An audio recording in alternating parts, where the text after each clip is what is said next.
اللهم صل على محمد وعلى آل محمد كما صليت على إبراهيم وعلى آل إبراهيم في العالمين إنك حميد مجيد.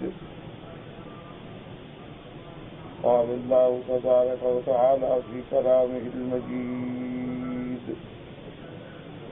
أعوذ بالله من الشيطان الرجيم. بسم الله الرحمن الرحيم.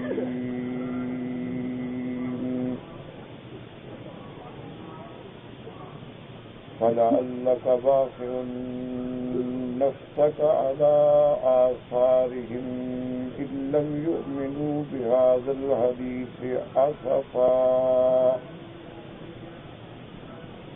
إنا جعلنا ما على الأرض زينة لها لنبلوهم أيهم أحسن عملا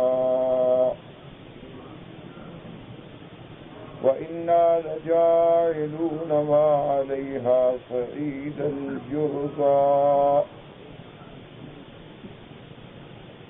أم حسبت أن أصحاب الكهف والرقيم كانوا من آياتنا عجبا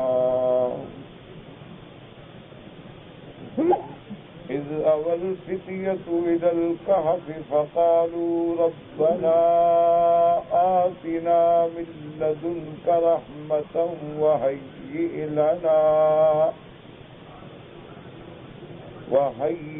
لنا من أمرنا رشدا. فضربنا على آذانهم في الكهف سنين عددا ثم بعثناهم لنعلم أي الحزبين أحصى لما لبثوا ثم بعثناهم لنعلم أي الحزبين أحصى لما لبثوا أمدا. قال المؤلف المفسر رحمه الله تعالى: أدام النفع بعلومه وعلومكم في الدارين آمين. إلى أن قال مجاهد جزعا يعني أسفا معنى جزعا والمعنى متقارب إلى تأسف علیہم. اللہ پاک نے حکم فرمایا میرے محبوب آپ ان کے ایمان نہ لانے پہ غم نہ کریں، بل بلغهم رسالات اللہ، آپ اللہ کا پیغام ان کو پہنچا دیں. فمن اهتدى فلنفسه، جس نے ہدایت اختیار کی اس نے اپنا بھلا چاہا. ومن ضل فإنما يضل عليها، اور جس نے گمراہی اختیار کی اس کا وبال اسی پہ ہوگا. وَلَا تَذْهَبْ نَفْسَكَ عَلَيْهِمْ حَسَرَاتٍ، آپ ان کے ایمان نہ لانے کے غم میں اپنے آپ کو ہلاکت میں نہ ڈالیں. ثم أخبر تعالى أنه جعل الدنيا دارا فانية مزينة بزينة زائلة وإنما جعلها دار اختبار لا دار قرار. اب اللہ پاک فرماتے ہیں، خبر دیتے ہیں کہ یہ دنیا جو کچھ ہے اس کے اندر یہ ایک ایسی حویلی ہے جس نے ہلاک ہو جانا ہے. یہ دنیا جو ہے فانی ہے. مزینۃ بزینۃ، مزینۃ بزینۃ، اللہ نے اس کو ایسے زینتوں سے نوازا ہے لیکن یہ ساری زینتیں جو ہیں زائل ہو جانے والی ہیں، مٹ جانے والی ہیں. وَإِنَّمَا جَعَلَهَا دَارَ اختبار لا دار قرار. یہ دنیا جو ہے ایک امتحان کی جگہ ہے، یہ دل لگانے کی جگہ نہیں، یہ ڈیرا لگانے کی جگہ نہیں. جب ہر چیز نے فنا ہو جانا ہے، ہر چیز نے مٹ جانا ہے تو پھر دل تو اس سے لگائے نا جو باقی ہے، جو چیز باقی رہنے والی ہی نہ ہو. اس لیے اللہ پاک نے کسی جگہ دوسرے مقام پہ بھی فرمایا کہ یہ دنیا کیا ہے، صرف دنیا کی زندگانی ہے. اور کسی جگہ فرماتے ہیں کہ یہ دنیا کیا ہے، لہو ولعب، یہ تو ایک کھیل تماشا ہے. کیا مانا؟ جیسے بچے کھیلتے ہیں، گھر بناتے ہیں اور جگہ بناتے ہیں، پھر اٹھتے ہیں پاؤں مار کے توڑ کے چلے جاتے ہیں. یہ دنیا تو ایسے فانی ہو جانے والی. اسی لیے حدیثوں میں آتا ہے الدنیا ملعون وما فیہا. اللہ کے نبی نے فرمایا کہ دنیا، اس کی ساری لذتیں جو ہیں ملعون ہیں، صرف وہ جو اللہ کا ذکر ہے یا وہ جو اللہ کے دین کا علم سیکھتے ہیں اور سکھلاتے ہیں. باقی دنیا کیا ہے؟ دنیا تو ملعون ہے. اور ایک روایت میں آتا ہے الدنیا جیفۃ. دنیا کی مثال ایسی ہے جیسے کوئی مردار جانور، وطالبها کلاب. جب جانور مردار ہو تو کتے کھاتے ہیں اس کو. دنیا تو ایسی چیز ہے. یہ دنیا کوئی ایسی چیز نہیں ہے کہ اس پہ آدمی فخر کرے یا اس کے مل جانے پہ آدمی حدود سے نکل جائے. تو اسی لیے بعض علماء نے، بعض اہل اللہ نے مثال دی ہے. ان نے فرمایا کہ یوں سمجھ لو کہ دنیا کی مثال ایسی ہے جیسے پانی ہوتا ہے کشتی کے لیے، کہ جب تک کشتی کے نیچے ہو پانی تو کشتی تیرتی ہے، لیکن وہی پانی کشتی کے اندر داخل ہو جائے تو کشتی ڈوب جاتی. یہ دنیا بھی جب تک تمہارے دین کے تابع ہے اس وقت تک تو قابل قبول ہے، لیکن جب دنیا کی محبت دل میں آ گئی اور دین باہر نکل گیا تو پھر یہی دنیا ہلاکت کا باعث ہے، یہی دنیا جو ہے بربادی کا باعث ہے. اس لیے اللہ نے فرمایا کہ میرے محبوب اس دنیا میں آ کر جو اقترار کر رہے ہیں اور ایمان سے بھاگ رہے ہیں، یہ دنیا ہے کیا؟ یہ تو دنیا دار اختبار ہے، امتحان ہے. جیسے کمرے امتحان میں آپ بیٹھے ہیں، پرچے دے رہے ہیں، کل نتیجہ نکل آئے گا کون پاس ہوتا ہے اور کون فیل ہوتا ہے.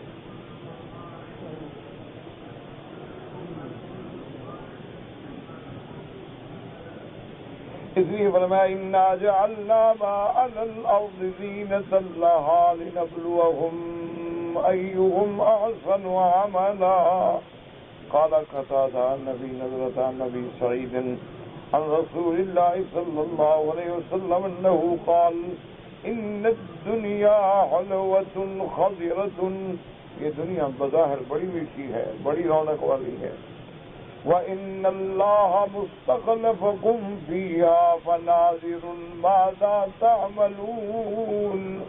اللہ نے اس دنیا میں تم کو خلیفہ بنایا، تم کو دنیا میں بھیجا، تم کو دنیا کے اندر ملکیت کا حکم دیا، دیکھے گا کہ تم کیا عمل کرتے ہو. فَاتَّقُوا الدُّنْيَا وَاتَّقُوا النِّسَاءَ. حضور نے فرمایا دو چیزوں کے فتنے سے بچ جاؤ، دولت کے فتنے سے بھی اور عورت کے فتنے سے. اگر ان دو چیزوں سے بچ جاؤ تو کامیاب ہو جاؤ، اور ان دو چیزوں سے نہ بچو گے تو ہلاک ہو جاؤ. اسی لیے سیدنا امیر المومنین عمر بن الخطاب رضی اللہ تعالیٰ عنہ فرماتے تھے ابتلینا بالضراء فصبرنا ثم ابتلینا بالسراء فلم نصبر. حضرت عمر رضی اللہ تعالیٰ عنہ فرماتے ہیں کہ پہلے ہمارا امتحان ہوا مشقت سے، کہ جب ہم اسلام لے آئے تو غربت ہے، مشقت ہے، تکلیف ہے، آزمائشیں ہیں، بلا ہے، پر میں اس میں تو ہم کامیاب ہو گئے.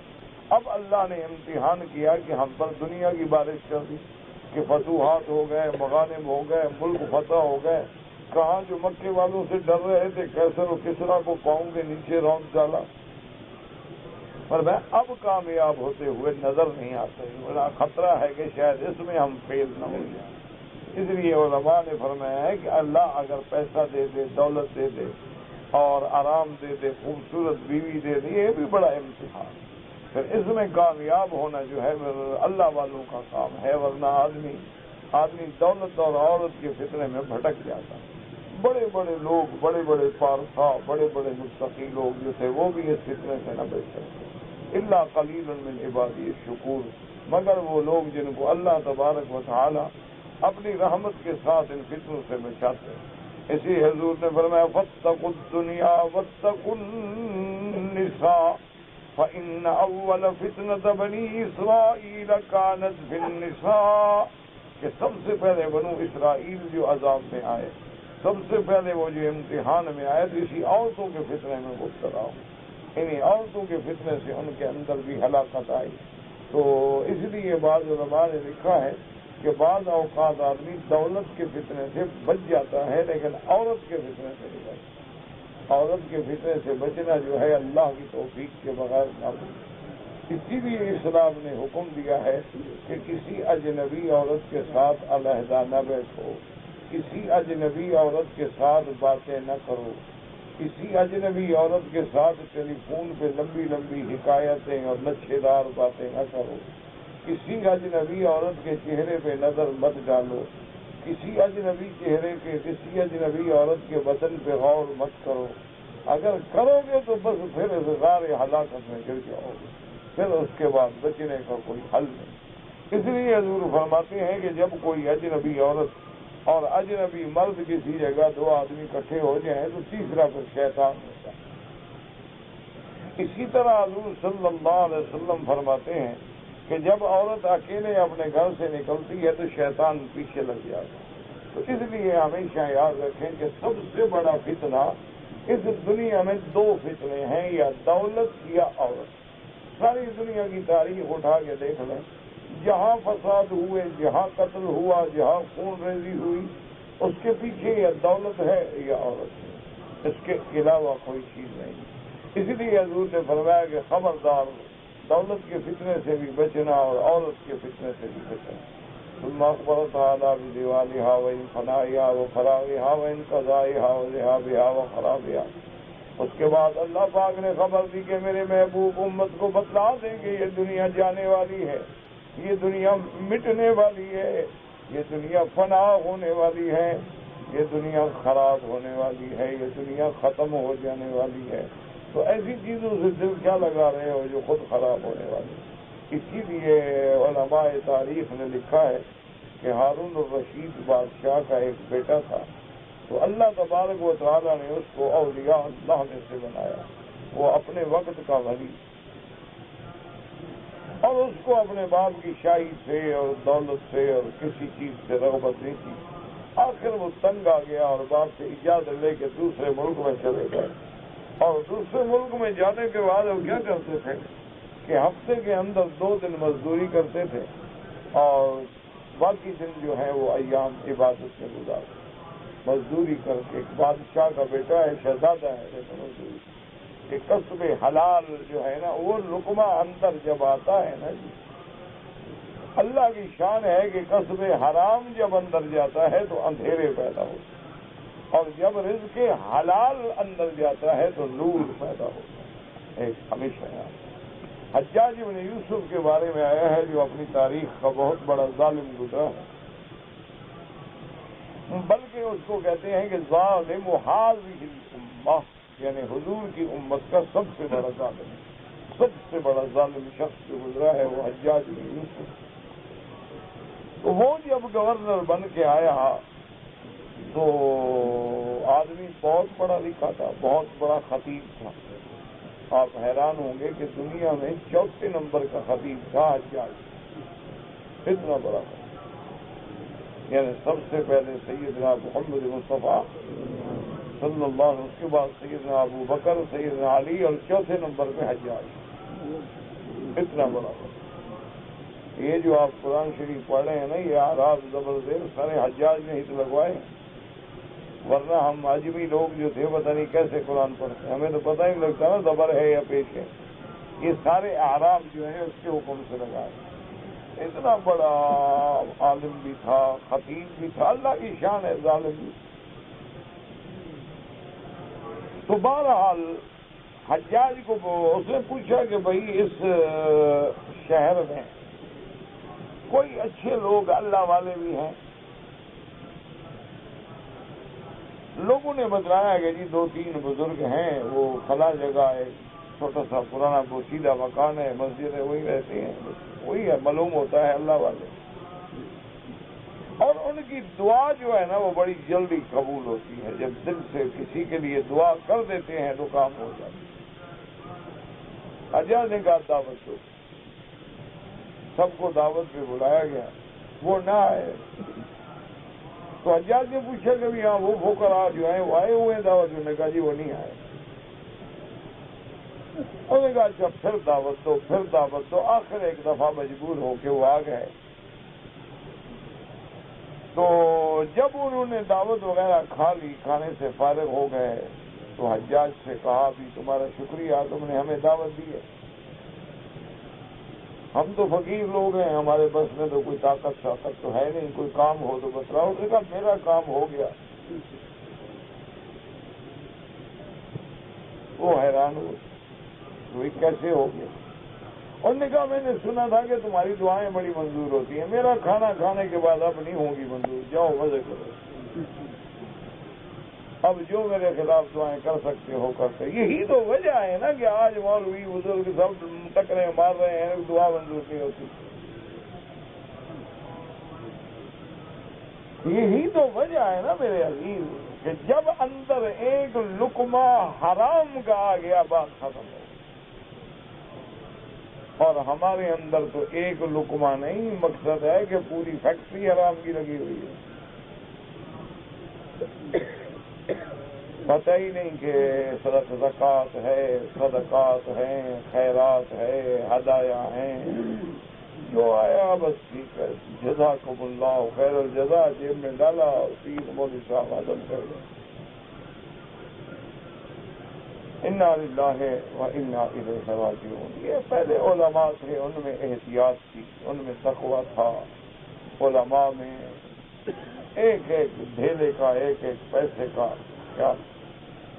ہمارے اپنے استاد تھے حضرت گمانوی رحمۃ اللہ علیہ، کہیں باہر تشریف لے جاتے، واپس آتے، بلاتے حافظ اللہ بخش صاحب ہوتے تھے، استاد گمانی صاحب ہوتے تھے، استاد حاجی احمد صاحب ہوتے تھے، کو بلاتے بھائی وہ بلاؤ مدرسے والوں کو، بابا یہ مدرسے کے لیے چندہ ملا ہے، یہ زکوٰۃ کے پیسے ہیں، یہ صدقہ عامہ ہے، یہ صدقات واجبہ ہیں، وہ سارے پیسے دے کے اور اس کے بعد اپنی جیب کو الٹا کرتے، کہتے بھائی حضرات یہ دیکھ لو، یہ نہ کہنا کہ میں بھی چھپا کے گھر لے جا رہا ہوں، اپنی چادر کھول کے باقاعدہ ایک ایک سب نکال کے دکھا، بھائی دیکھو حضرت نہ بابا نہ تم دیکھ لو، میں جیسے آیا ہوں میری تلاشی لے لو، پھر میں گھر جاؤں گا،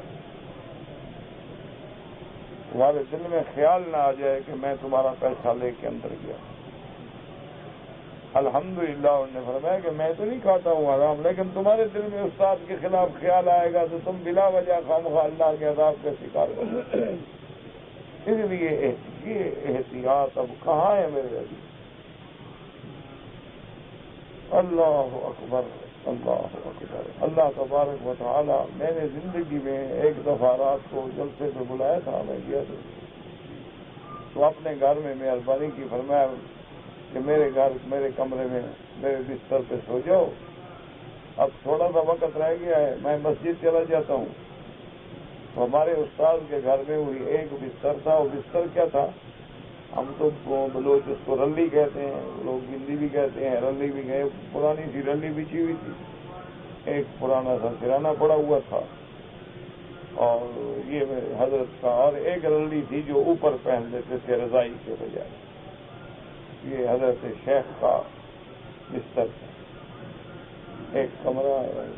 تھوڑی دیر گزری پھر تھوڑا سا کھٹکا، میں نے کہا اوپر بھائی بیٹھا، میں نے کہا ارے میں نے پانی گرم کر دیا ہے تو میں وضو کرنے میں تکلیف نہ ہو۔ انا للہ، ایسے لوگ کہاں ملیں گے؟ اور پتہ ہے کتنا بڑا آدمی تھا، یہ وہ آدمی تھا جو حضرت بنوری کی بھی غلطیاں نوٹ کرتے۔ علامہ انور شاہ کشمیری محدث کے شاگرد تھے رحمت اللہ علیہ۔ والد صاحب ہمیشہ جب ان کو دیکھتے فرماتے تھے اللہ کا بندے کو اللہ نے بسطن فی العلم والجسم، جیسے جسم ہے اسی طرح علم کا بھی یہ کوٹا بھرا ہوا ہے۔ اللہ اکبر، اللہ اکبر۔ اچھا بازار سے آ رہے ہوں نا جی، تو کوئی آدمی، میں اللہ کے کعبے میں بیٹھا ہوں، دیکھ کے یہ نہیں کہہ سکتا تھا کہ یہ عالم ہے، گلے میں پگڑی پڑی ہوئی ہے اور چادر یہاں تک ہے اور قمیض یہاں تک ہے اور جٹ جیسے آ رہے ہیں، چلے آ رہے ہیں ہمارے استاد جناب، کوئی آدمی سمجھ ہی نہیں سکتا کہ اتنا بڑا عالم نہیں سکتا۔ اور شفقت و محبت کا یہ عالم، ایک دفعہ میرے ساتھ ایک میرا ملازم ہوتا تھا، ہمارے تو ملازم بھی ہماری طرح پاگل بیوقوف ہوتے تھے، وہ حکا بھی تھا بس، اللہ عمر گیا، اللہ بخشے۔ تو میں آیا استادوں کے پاس بیٹھ گیا تو استاد غائب ہو گئے، میں نے کہا پتہ نہیں استاد کہاں چلے گا، مجھے ڈر ہو کہ میرے لیے کوئی کھانا کوئی چائے کی تکلیف نہ کرے۔ تھوڑی دیر کے بعد دیکھا تو استاد حکا ہاتھ میں پکڑے ہوئے آ رہے ہیں، ایسے دودھ پکڑا ہوا ہے دودھ سے، میں نے کہا بدبخت بھاگو تمہارے لیے وہ لا رہے۔ وہ بھاگا کر گیا، کہا فقیرہ مہمان تھا، حضور کا حکم ہے کہ مہمان کا اکرام کرو چاہے وہ کافر ہو، یہ بیچارہ تو مسلمان ہے اور مدرسے میں تو حکا تھا نہیں۔ میں ساتھ کی بستی والے ایک جگ سے ادھار لایا، اب اس کو گاؤں بھی پی نہیں، پر میں پہنچا ہوں۔ اس نے کہا حضرت مجھے توبہ کرا دے، میں آج کی بات نہیں کی، بس میری توبہ ہو گئی۔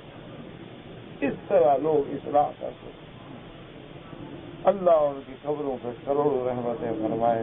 بس ہم جاہل لوگ تھے، نہ ان کے علم سے فائدہ اٹھا سکے، نہ ان کے کمالات سے فائدہ اٹھا سکے۔ بڑے بڑے لوگوں کی اللہ نے زیارت نصیب کرائی، لیکن ہم خود جو گندے تھے تو گندے رہے، اور بڑے لوگ اللہ نے دکھائے، بڑے بڑے اہل اللہ، بڑے بڑے علماء، بڑے بڑے بزرگوں کی اللہ نے زیارت نصیب کی۔ لیکن اصل میں آدمی جب خود خراب ہو، کیونکہ ہم لوگ تھے نا اصل میں وہ ایک بڑی مارشل قوم کے آدمی تھے ہم لوگ، وہ ذہنوں میں خناس تھا، مولوی تو ہم تھے نہیں نا۔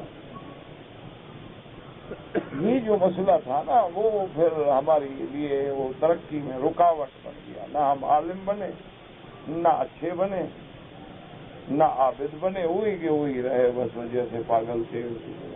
ان کی وجہ سے اللہ بخش دے، اس کی رحمت سے ان ورنہ حاصل کچھ نہ کر سکتے۔ اللہ تبارک و تعالی ہمارے حالات سے رحم فرما دے۔ بڑے بڑے لوگ الحمدللہ دیکھے ہیں، بڑے بڑے بزرگوں کی زیارت کی ہے، اللہ جن کی صحبت میں بیٹھ کے لوگ کہتے ہیں نا، ہم نے حقیقتاً دیکھا ہے کہ جن کی صحبتوں میں بیٹھ کے محسوس ہوتا تھا کہ ہم کسی سکون اور کسی رحمت کے سائے میں آ گئے۔ سوکھی روٹی میں جو لذت تھی وہ آج کی بریانی اور آج کے پیزا اور آج کے میکڈونلڈ کے برگر میں کہا۔ سوکھی روٹی، گڑ کی چائے، بڑا ایک دیکھا بناتے تھے استاد، گڑ کی چائے تھی اور رات کو بچا ہوا روٹی کا ٹکڑا وہ ایک ایک طالب کو دیتے تھے، یہ ہمارا ناشتہ ہوتا۔ لیکن اس کے باوجود بھی یہ جو اندر خناس تھا نا شیطان، یہ مرا نہیں، یہ بس تم دعا کر دو ایمان کا خاتمہ ہو جائے، کیا تمہاری دعاؤں کی وجہ سے کوئی گاڑی چل جائے، ورنہ یہ کوئی ایسا خبیث نفس ہے میرا، یہ وہ مرا نہیں، وہ ابھی تک رہا، ذرا کوئی چھڑے نا پھر وہ یاد آ جاتی ہے۔ انا للہ و انا الیہ راجعون۔ اللہ تبارک و تعالی رحمت فرمائے۔ تو اس لیے اصل بات کیا ہے؟ صدق عقل حلال اور صدق مقال۔ اسی لیے حضور نے فرمایا نا کہ یہ جو دو چپڑوں کے درمیان میں ہے اور یہ دو ٹانگوں کے درمیان میں ہے، اس کی ضمانت دے دو تو جنت کا ضامن محمد مصطفیٰ۔ یہاں شرم گاہ کو غلط استعمال نہ کرو اور زبان کو غلط استعمال کرو۔ فرمایا دو چیزوں کا من ازمن لی ما بین لحییہ و فخذیہ ازمن لہ الجنہ، حدیث ہے محمد صلی اللہ علیہ وسلم کہ دو یہ جو اللہ نے یہ رکھا اس کی ضمانت دو کہ صدق کے مقال، کذب نہ ہو، اس میں غیبت نہ ہو، نمیمہ نہ ہو، جھوٹ نہ ہو، افترا نہ ہو، کسی پہ تہمت نہ ہو، بہتان نہ ہو، بس اور شرمگاہ کی ضمانت دے دو کہ ماں سوا اپنے بلال پہ، اپنی بیوی پہ کسی پہ نظر نہ پڑے۔ مجھے یاد ہے میں اسی جگہ حرم میں بیٹھا تھا، کسی باتیں چل پڑی، فلاں مولوی فلاں مولوی فلاں مولوی، تو والد صاحب رحمت اللہ علیہ جوش میں آئے، کہنے لگے مولوی مکی مولوی تم نے بہت دیکھے ہوں، مولوی بن جانا بڑا آسان ہے، تم بھی تو مولوی بڑے پھرتے ہو۔ فرمایا کہ الحمدللہ 80 سال عمر ہو گئی ہے، کعبہ خدا کا سامنا ہے کہ میں نے اپنی زندگی میں کسی نامحرم عورت یا نامحرم لڑکے کے وجود ننگ پہ بھی نظر نہیں ڈالی، الحمدللہ۔ فرمایا اللہ نے میری نظر کو بھی محفوظ رکھا۔ مولوی بنے پھرتے ہے تو مولوی اسی کو کہتے ہیں جو کتابیں زیادہ پڑھا ہوا. انما یخشی اللہ من عبادہ العلماء. عالم وہ ہوتا ہے جس کے اندر اللہ کی خشیت زیادہ ہو. جو جتنا متقی ہے اتنا عالم ہے، ورنہ اس نے اللہ کو ہی نہیں پہچانا تو عالم کے بات کا ہے. فرمایا اتفاق سے بھی صحبن بھی نظر نہیں پڑی، بھول کے جان کے تو چھوڑو نا. انہوں نے فرمایا اللہ نے ایسا محفوظ رکھا الحمدللہ کہ صحبن بھی نظر نہیں پڑی. سے متقی لوگ کہاں سے لے آئے؟ آج کل تو جناب ماشاء اللہ استاد بھی فلم دیکھتا ہے، شاگرد بھی فلم دیکھتے ہیں. اللہ کی رحمت ہے، دونوں پائے.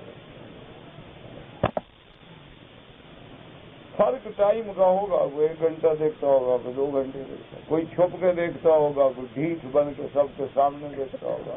فرق باقی وہ ہے نا. وہ کسی نے پوچھا تھا نا کہ انہوں نے کہا جی وہ جو خلوت میں روندہ کار ہے دیگر میں کو جب علیحدہ ہوتے ہیں تو پھر ان کے حالات نہ پوچھو کہ کیا ہے. اسی لیے بزرگوں نے لکھا ہے، حضرت تھانوی رحمۃ اللہ علیہ فرماتے تھے کہ اس دور میں جتنے مولوی ہیں ان کی تقریریں سنا کر ان سے دوستی نہ لگایا کرو. فرماتے تھے ان کے درس میں بیٹھو، تقریر سنو، واز سنو، ارشاد سنو، قرآن سنو، دوستی مت بناؤ، ان کے قریب مت جاؤ، ورنہ ان کے عیب دیکھو گے تمہیں علم سے نفرت ہو جائے، تمہیں علماء سے نفرت ہو جاؤ گی اور برباد ہو جاؤ گے، ہلاک ہو جاؤ. ان کا تو پتہ نہیں کچھ نہیں بگڑے گا، وہ توبہ کر رہے ہیں، لیکن تم برباد ہو. ذریعے فرمایا ان کے قریب مت جاؤ، قریب جاؤ گے تو ان کے ننگ تمہارے سامنے آئیں گے، عیب تمہارے سامنے. بس عقیدت رکھو اور جلسے کی حد تک، تقریر کی حد تک، درس کی حد تک محبت ہے، دعا کی، درس سنا، کوئی کام کی بات پلے پڑ گئی عمل کر لیا، نہ پڑی تو فی اللہ ہو جائے. باقی وہ بندے ہوتے ہیں، انسان ہوتے ہیں، ان کی بھی کمزوریاں ہوتی ہیں، ان کے بھی عیب ہوتے ہیں. اور جب آدمی کی ان کے عیب پہ نظر پڑتی ہو کہ نہیں یار یہ مولوی ہو گئی یہ کرتا ہے میں کیوں نہ کروں، بس برباد ہو گیا، اسی میں مارا جائے. وہ یہ نہیں سمجھتا کہ بدبخت مولوی بھی تو بندہ ہے.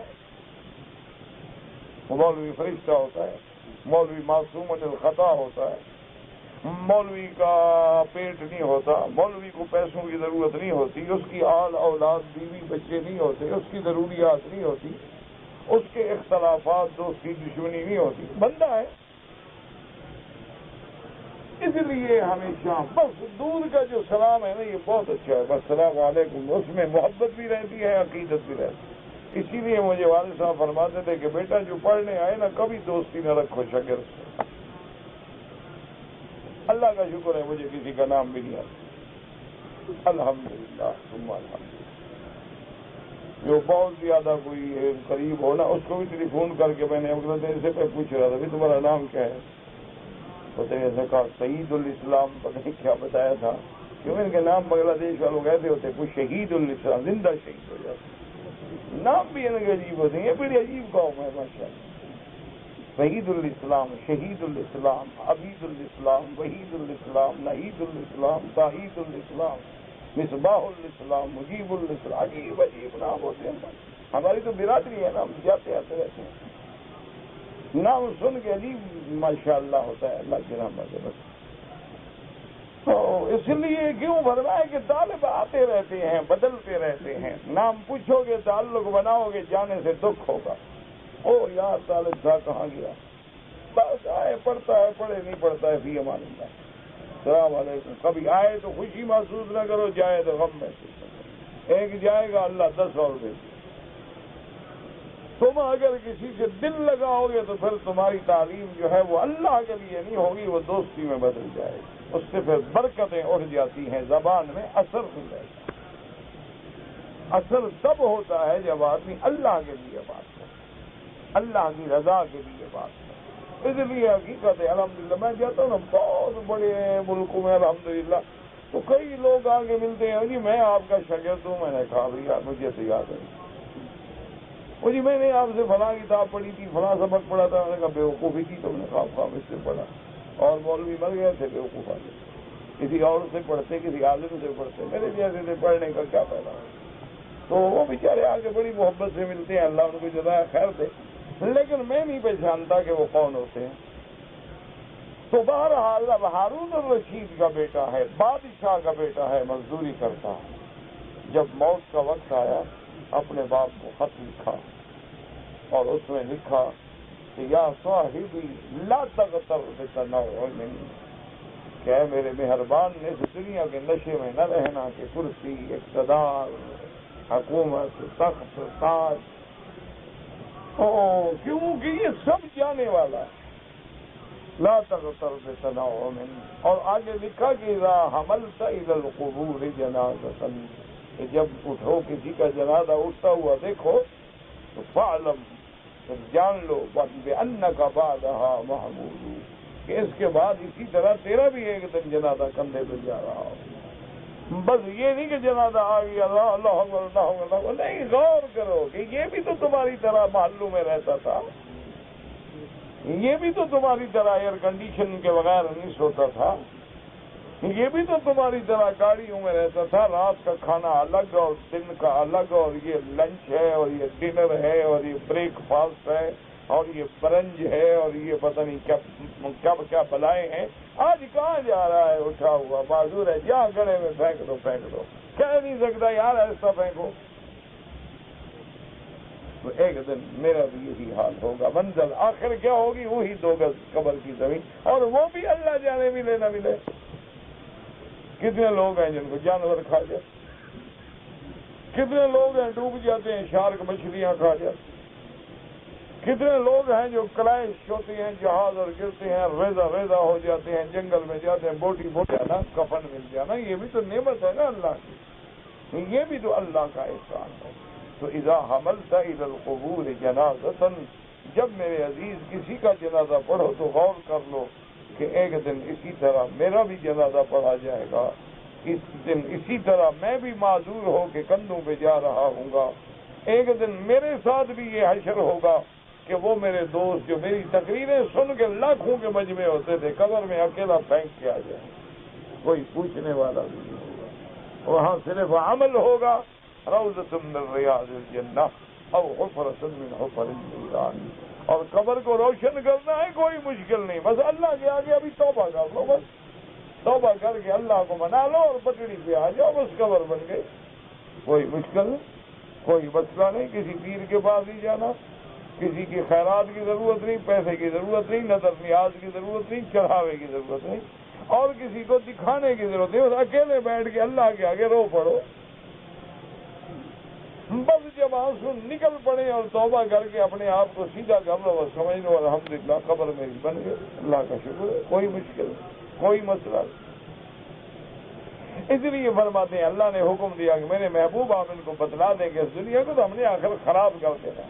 وَإِنَّا لَجَاعِلُونَ مَا عَلَيْهَا صَعِيدًا جُرُزًا اے اِنَّا لَمُسَيِّرُوهَا بَعْدَ الزِّينَةِ لِلْخَرَابِ وَالدَّمَارِ، کہ اب جو دنیا کو ہم نے مزین کر دیا ہے، باغات ہیں، معادن ہیں، دریا ہیں، پہاڑ ہیں، سبزہ ہے، مناظر ہیں، اس دنیا کو پھر ہم نے تباہ و برباد کر کے رکھ دینا ہے۔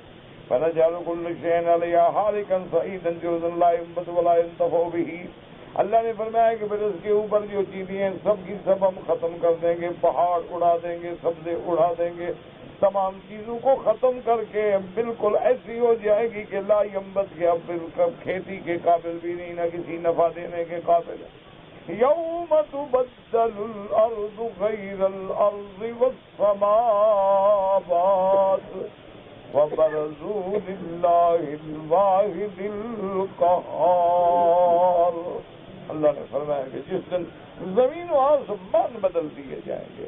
اسی لیے حدیث میں آتا ہے، حضرت ابی بن کعب رضی اللہ تعالیٰ عنہ فرماتی ہیں کہ الناس مشغولون باسواقہم، ایک وقت آئے گا کہ جب لوگ اپنے اپنے کاموں میں مشغول ہوں گے، کوئی بازار میں ہوگا، کوئی اپنے کام میں ہوگا، کاروبار میں ہوگا، فرماتے ہیں کہ اس کے بعد نتیجہ کیا نکلے گا کہ السماء اذ الشمس کورت، سورج بے نور ہو جائے گا، سورج سیاہ ہو جائے گا، وَبَدَتِ النُّجُومُ اور تارے نظر آنے لگ جائیں گے دن میں کہ سورج بے نور ہو گیا، اندھیرا چھا گیا۔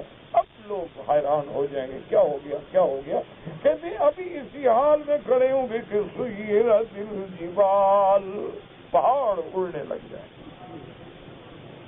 اللہ اکبر! اب دیکھو نا پہاڑ کیسے جمے ویسے اڑ رہے ہوں گے، کل اہن المنفوش، جیسے اون ہوتی ہے، جیسے اون اڑتی ہے نا، مرتا ہے آدمی اور اون اڑ رہی ہے، ایسے پہاڑ اڑ رہے ہیں۔ حضرت ابی بن کعب فرماتے ہیں کہ پہاڑ اڑ رہے ہوں گے اور کہتے ہیں کہ ابھی لوگ اسی حال میں ہوں گے، حیران ہوں گے، مضطرب ہوں گے کہ کیا کریں۔ انسان جن سب کٹھے ہو گئے، اب انسان جنوں سے پوچھتے ہیں، جن انسانوں سے پوچھتے ہیں، جن کہیں گے کہ ٹھہرو ہم جلدی دوڑتے ہیں، پوری دنیا میں خبر لاتے ہیں۔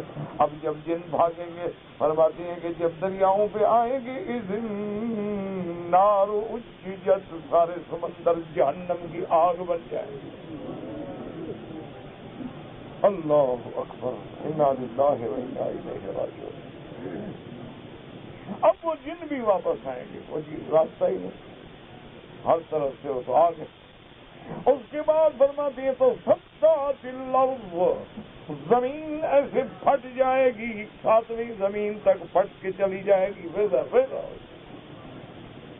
اس کے بعد فرماتے ہیں کہ آسمان گر جائیں گے۔ اللہ اکبر! اللہ! اذا السماء انشقت وَأَذِنَتْ لِرَبِّهَا وَحُقَّتْ، کہیں فرماتے ہیں یوم تمور السماء مورا، اور کہیں فرمایا یوم نطوی السماء کطی السجل للکتب۔ اللہ نے فرمایا تم سمجھتے ہو اتنے بڑے آسمان کو لپیٹ دوں گا ایسے جیسے کاغذ لپیٹا جاتا ہے، کتاب میں۔ اللہ اکبر! اس کے بعد حضرت ابی بن کعب فرماتی ہیں اللہ ہوا چلائیں گے، ایک ایسی ہوا چلے گی فمات من علیہا، جو زمین پہ ہوں گے سب ختم، سب مر جائیں گے۔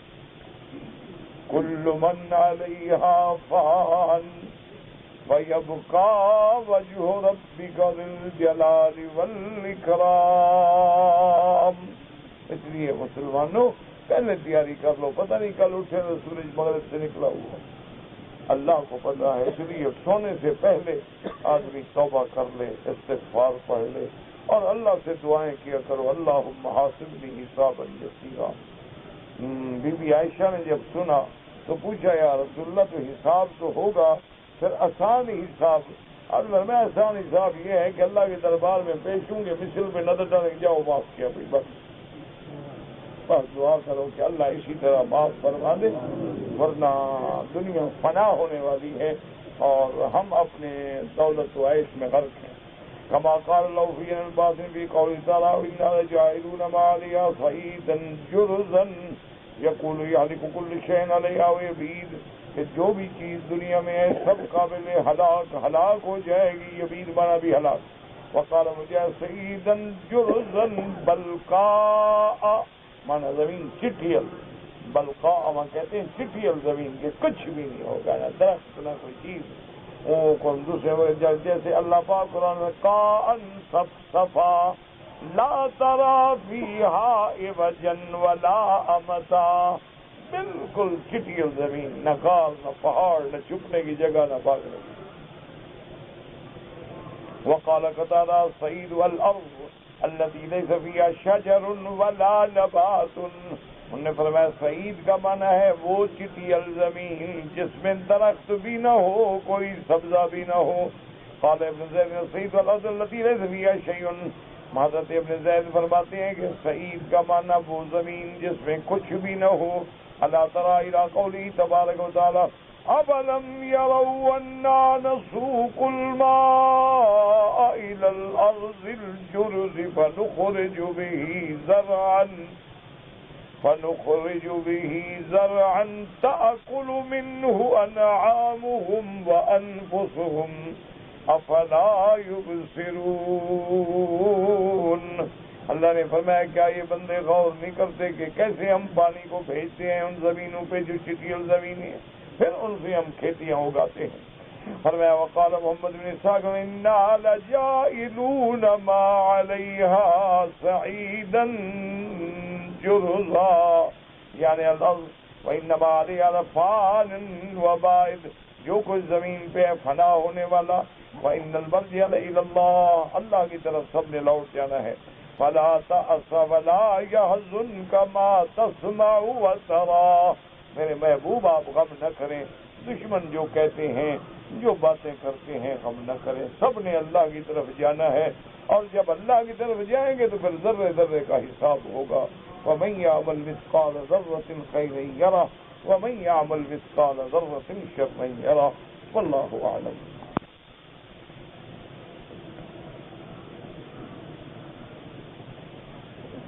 جی کہ مصافحہ جو ہے یہ بیچارے کا بڑا مسئلہ اڑا ہوا ہے، ایک ہاتھ سے کریں یا دو ہاتھ سے کریں، جیسے اگلا کرے، ایک ہاتھ سے تم بھی، ایک ہاتھ سے دو دے، کوئی جھگڑا نہیں، کوئی مسئلہ نہیں۔ بعض علماء کہتے ہیں کہ ایک حدیث مبارک میں ہے کہ صحابی فرماتے ہیں کہ حضور نے میرا ہاتھ اپنے دونوں ہاتھوں میں لیا، وہ تو سمجھانے کے لیے تھا، پڑھانے کے لیے تھا، باہر سے مصافحہ تو نہیں ہو رہا، وہ تو حضور نے ہاتھ لے لیا، پکڑ لیا کہ تم ایک بات بتاتا ہوں، کیوں یہ تو ایک بڑی شان کی بات ہے نا کہ جس صحابی کا ہاتھ محمد مصطفیٰ پکڑ، وہ لکھا ہے نا جی کہ ایک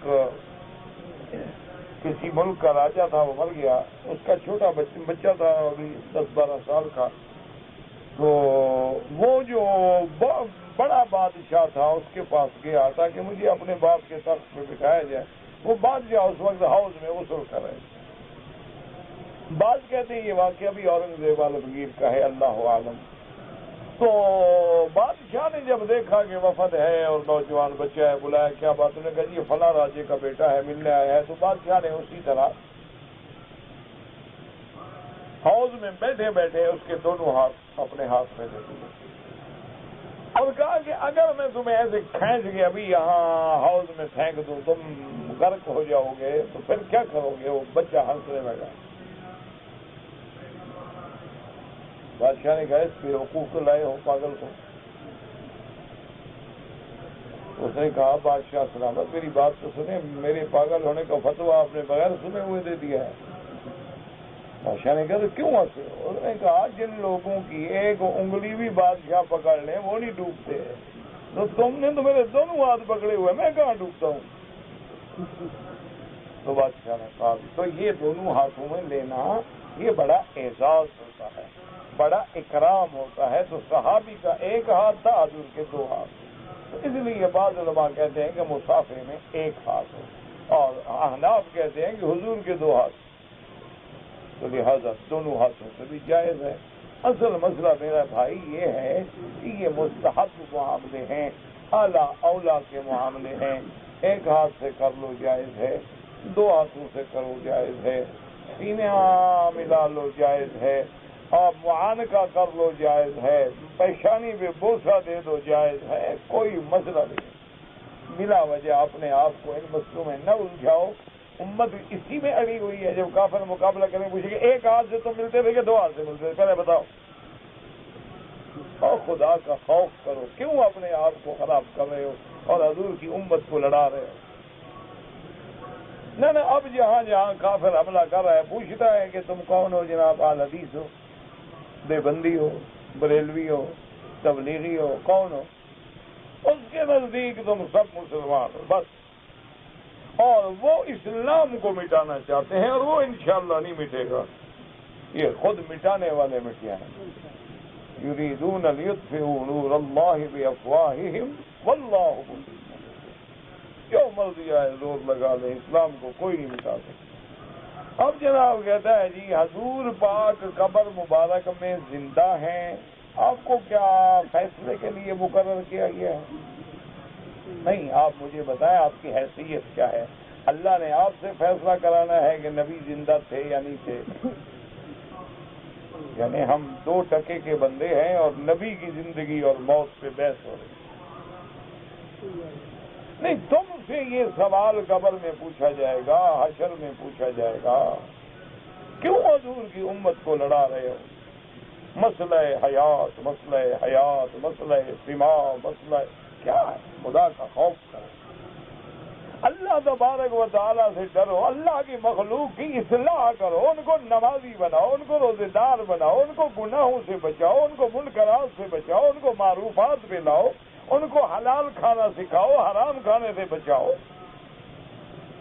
ان کو جو اللہ نے فرائض رکھے ہیں کہ 5 نمازیں فرض ہیں، روزہ فرض ہے، زکوٰۃ فرض ہے، زندگی میں 1 دفعہ حج فرض ہے، ان فرائض کی تعلیمات دو، ان کو حلال اور حرام سمجھاؤ. ان مسائل کی باریکیوں میں کہ جناب مردہ سنتا ہے یا نہیں سنتا ہے، تم جب مر جاؤ گے تمہیں بھی پتہ لگ جائے گا، مجھے بھی پتہ لگ جائے گا. جب وہ عالم ہی الگ ہے تو اس میں بحث کرنے کی کیا ضرورت ہے؟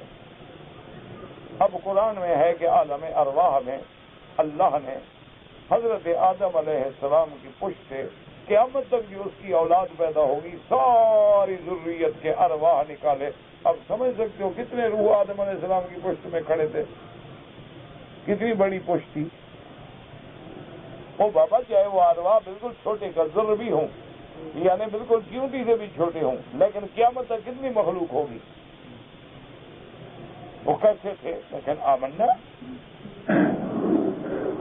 اللہ نے جب قرآن میں فرما دیا ہے کہ ہم نے عہد لیا الست بربکم قالوا بلا، اب ہم عالم ارواح کے اندر بحث میں پڑ جائیں تو نتیجہ یہ نکلے گا کہ خود گمراہ ہو کے مر جائیں گے، مسئلہ حل نہیں ہوگا. کیونکہ اللہ نے فرما دیا یسألونک عن الروح قل الروح من امر ربی وما اوتیتم من العلم الا قلیلا. اسی طرح ہم عالم مثال میں آ جائیں، وہ عالم ہم نے نہیں دیکھا ہے. عالم مثال کے احکام الگ ہیں کہ دودھ پیش کیا جا رہا ہے اور مراد علم ہے. حضور صلی اللہ علیہ وسلم کے سامنے جب پیالے پیش کیے گئے بھی ایک میں دودھ ہے اور ایک میں خمر ہے اور آپ نے دودھ کو اختیار کیا تو حضرت جبریل نے کہا کہ مبارک ہو حضور ضبط الفطرت تھا. تو کہاں دودھ اور کہاں فطرت اور کہاں علم؟ وہ ایک عالم مثال ہے. حضور صلی اللہ علیہ وسلم نے فرمایا کہ قیامت والے دن اللہ کا قرآن بھی کہتا ہے یوم تجد کل نفس ما عملت محضرۃ، کہ جو دنیا میں تم نے اعمال کیے قیامت میں سامنے ہوں گے. یعنی اب جو تم نے زنا کیا ہے قیامت میں سامنے زنا ہو رہا ہوگا. یہ عقل کرو. تم نے دنیا میں چوری کی تو وہاں چوری ہو رہی ہوگی، ڈاکہ مارا، قتل کیا، بے گناہوں پہ تم نے گولیاں چلائیں. تو میرے بھائی اس لیے مسئلہ ہے. علماء نے کہا کہ معنی یہ ہے کہ صحائف میں لکھے ہوں گے تو گویا کہ عمل تیرے سامنے آ گئے، پڑھ لو بھائی. مال حاضر کتاب لا یغادر صغیرۃ ولا کبیرۃ الا احصاها. اور بعض علماء نے فرمایا کہ نہیں، اللہ تبارک و تعالی وہ اعمال جو دنیا میں عرضن تھے وہ جوہرین قیامت میں پیش کر دیے جائیں گے، متشکل ہو جائیں گے. اعمال حسنہ کو صورت حسنہ میں پیش کیا جائے گا اور اعمال قبیحہ کو صورت قبیحہ میں پیش کر دیا جائے گا. تو ایک چیز کی شکل جو ہے وہ دوسری ہوگی، لیکن ہوں گے وہ ہمارے اعمال. جیسے کہ اللہ تبارک و تعالی موت جو ہے وہ ایک میڈے کی شکل میں لائی جائے گی، قبض کی شکل میں. اب موت تمہیں کوئی نظر آ رہی ہے؟ کیسے موت کو میڈھا بنایا جائے گا اور پھر حکم دیا جائے گا کہ موت کو ذبح کر دو. یعنی گویا موت کو موت آ گئی. قرآن میں حدیث میں آمنا باللہ ہے، لیکن ہم اس بحث میں پڑ جائیں کہ جی زندگی کی شکل جو ہے گھوڑی کی ہے اور موت کی شکل جو ہے وہ مینڈھے کی ہے، اس میں کیا راز ہے؟ اس راز کو حل کرتے کرتے انشاءاللہ تم گمراہ ہو کے مر جاؤ گے، نتیجہ کچھ بھی نہیں نکلے گا. بس حضور نے فرما دیا آمنا وصدق. اللہ کا حکم قرآن میں آ گیا ومن اصدق من اللہ حدیثا. اللہ سے زیادہ سچ بات کہنے والی کون ذات ہو سکتی ہے؟ اللہ نے فرمایا میزان ہوگا، اعمال کا وزن ہوگا۔ اب کیسے اعمال کا وزن ہوگا؟ عمل کیے تم نے دنیا میں، مر گئے، ہزاروں سال کے بعد اٹھے، پھر قیامت میں آیا وزن ہوگا۔ وہ عمل تمہارے یعنی اسٹاک میں رکھے ہوئے ہیں، اٹھا کے ان کو تولا جائے گا۔ لیکن قرآن کہتا ہے والوزن یومئذ الحق، قرآن کہتا ہے ومن ثقلت موازینہ فاولئک هم المفلحون، جن کی تولیں بھاری ہو جائیں گی وہ کامیاب ہو جائیں گی۔ تو اب ہم دوسری حدیث سے سمجھیں گے کہ حدیث بطاقہ کہ ایک طرف جو ہے 99 رجسٹر ہے گناہوں کا، ایک طرف چھوٹا سا کاغذ ہے وہ بھاری ہو جائے گا، تو معلوم ہوا کہ وہاں بھی ہماری نیکیاں لکھی ہوئی ہوں گی اور برائیاں بھی لکھی ہوں گی، ان کے وزن ہوں گے۔ اسی لیے حکم ہے کہ آدمی مر جانے کے بعد ارواح جو ہے وہ علیین پہ جاتے ہیں، مومن کے اور کافر کے سجین میں۔ آمنا نہ ہم نے علیین دیکھا ہے نہ سجین دیکھا ہے۔ اب اتنی دور رہنے کے بعد اللہ اس کا تعلق جو ہے وہ اس کے جسد سے، اس کے نفس سے جوڑ دیتے ہیں، ورنہ سوال جواب کیسے ہو؟ سوال جواب اگر روح کا تعلق باقی نہ رہے تو پھر سوال جواب بھی قبر والا ختم، پھر عذاب قبر بھی ختم، نعیم قبر بھی ختم، ساری حدیثوں کا انکار کر دیں۔ مسئلہ حل کر رہے ہیں حیات کا، ہم خدا کا خوف کریں، اللہ سے ڈریں، اور کہیں ذرا سا بات یاد رکھ لو کہ ان مسائل میں الجھنے کے بعد اگر میرے آقا، اگر سرکار مدینہ کی شان میں کروڑواں درجہ بھی کوئی تیری زبان سے بد ادبی، بے ادبی نکل گئی تو جہنم میں چلے جاؤ گے سیدھا، ساری نیکیاں، تقریریں شکریریں ساری ختم ہو جائیں۔ جس سرکار کا یہ عالم ہو، اللہ فرماتا ہے میرے نبی کی آواز سے بھی اونچی آواز کی تمہارے عمل برباد کر دوں گا۔ اللہ میاں آواز فرمایا نہیں، مجبوراً الگ بات ہے، اگر آمدن تم نے اعراض کیا، انکار کیا یا اپنی آواز کو اونچا کیا، ان تحبط اعمالکم وانتم لا تشکرون، تمہاری سارے حج نیکیاں شکیاں سب ختم کر دوں گا۔ تمہیں پتہ نہیں کہ میرے نبی کے سامنے کیسے بات کہنی؟ تو اب اللہ کے نبی کی زندگی اور موت کے تم کون ٹھیکیدار بن گئے ہو بحث کرنے والے؟ تمہیں حق کس نے دیا ہے اس بحث کا؟ جہاں تک قرآن و سنت کی روشنی کا تعلق ہے تو بعض اوقات قرآن پاک میں اشارات ہیں۔ اللہ نے فرما دیا کہ شہید کو بھی مردہ نہ کہو، جب شہید زندہ ہے، نبی تو کروڑ درجے شہیدوں سے زیادہ شان رکھتے ہیں۔ شہید تو شہید بن نہیں سکتا جب تک محمد مدنی کا کلمہ نہ پڑھے، وہ تو شہید نہیں ہو سکتا جب تک نبی پر ایمان نہ لائے۔ یہ اللہ تبارک و تعالی شہیدوں کو تو فرمایا مردہ بھی نہ کہو، تم نبی کو کہو۔ کوئی عقل کی بات کرو۔ اور پھر اس کے بعد یاد رکھو کہ زندگی کے لیے جتنی چیزوں کی ضرورت ہے سب کا حدیث میں ذکر ہے۔ حضور نے فرمایا کہ ان اللہ حرم اجساد الانبیاء علی الارض، کہ اللہ نے زمین پر انبیاء کے جثے کو حرام کر دیا ہے، زمین کو طاقت ہی نہیں ہوتی کہ پیغمبر کے جثے کو چھیڑے، مانا جسد محفوظ ہو گیا۔ اس کے بعد حضور صلی اللہ علیہ وسلم کی حدیث ہے کہ جب مسلمان مجھ پہ سلام کرتا ہے میں جواب دیتا ہوں، تو وہ حدیث آ گئی۔ تیسری حدیث میں اللہ تبارک و تعالیٰ کے انبیاء کے بارے میں ہے کہ الانبیاء احیاء فی قبورہم، انبیاء اپنے قبروں میں زندہ ہوتے ہیں، لیکن وہ زندگی عالم برزخ سے تعلق رکھتی ہے، اس پر احکام دنیا مرتب نہیں ہوں گے کہ اب اگر مثلا ہمیں حضور کی زیارت ہو جائے تو ہم صحابی بن جائیں، صحابی نہیں بنیں۔ کہ احکام دنیا الگ تھے، احکام عالم برزخ الگ ہیں، احکام عالم آخرت الگ ہیں۔ اب دیکھیں نا جی، قیامت میں جا کے انشاءاللہ تو سب زیارت کریں گے حضور کی، بلکہ سب زیارت کریں گے خدا کی، لیکن ہم صحابی تھوڑے بن جائیں گے۔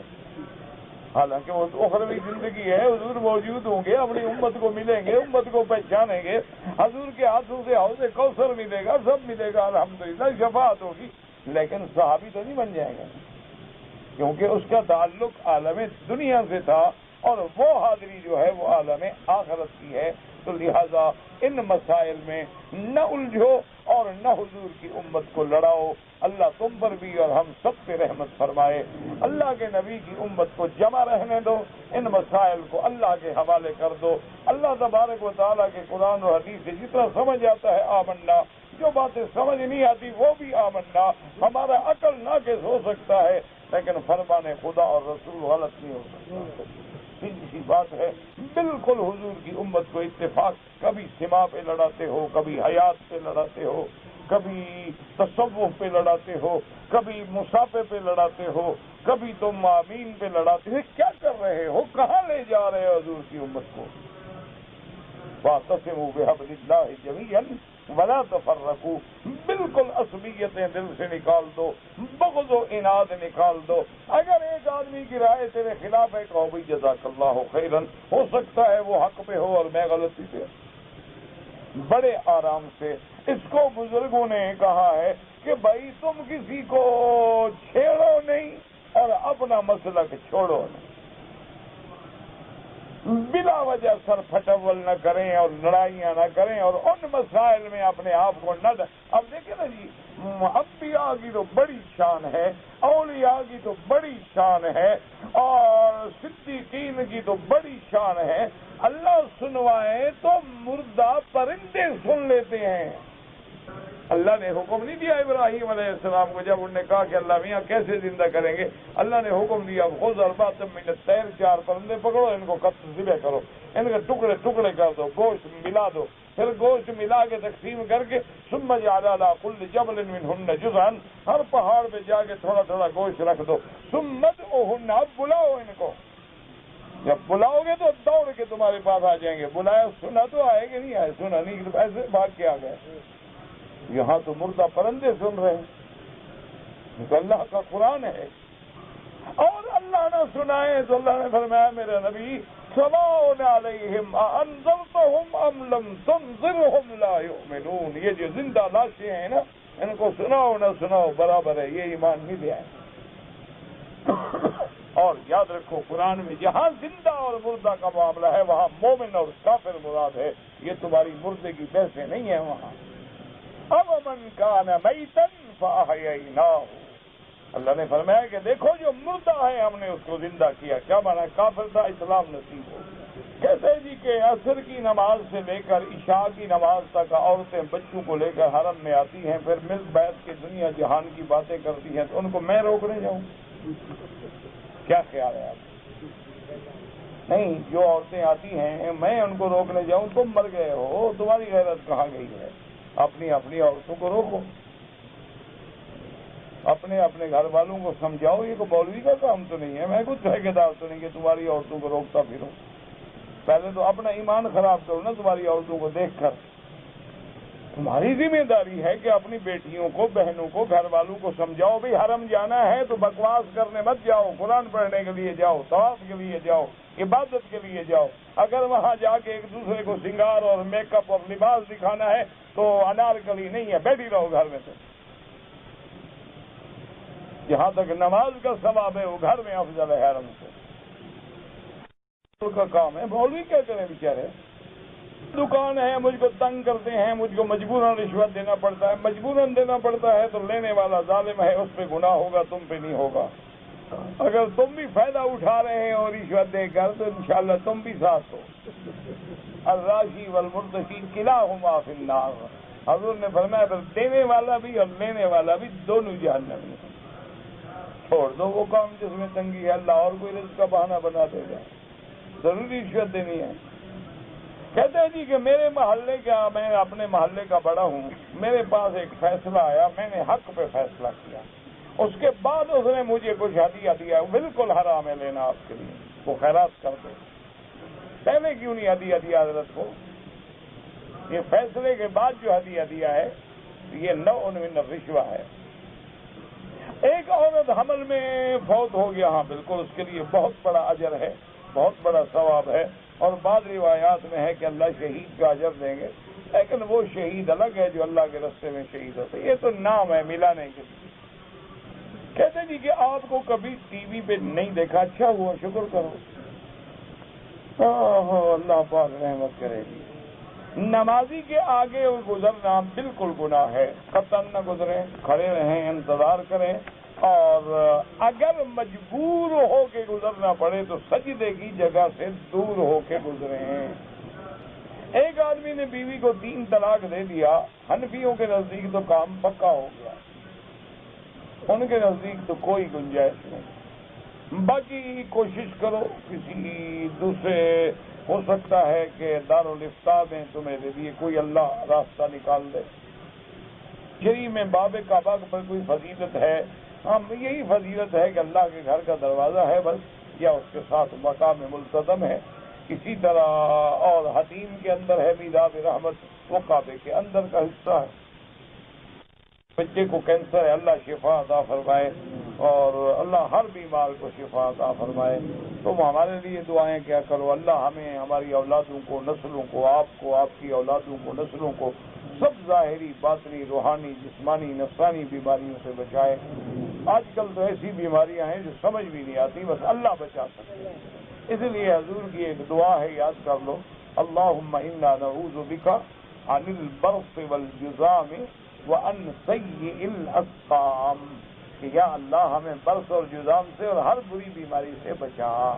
اللہم انا نعوذ بک عن البرص والجذام وَأَنْ سَيِّئِ الْأَسْقَامِ، یہ تو دعا ہے۔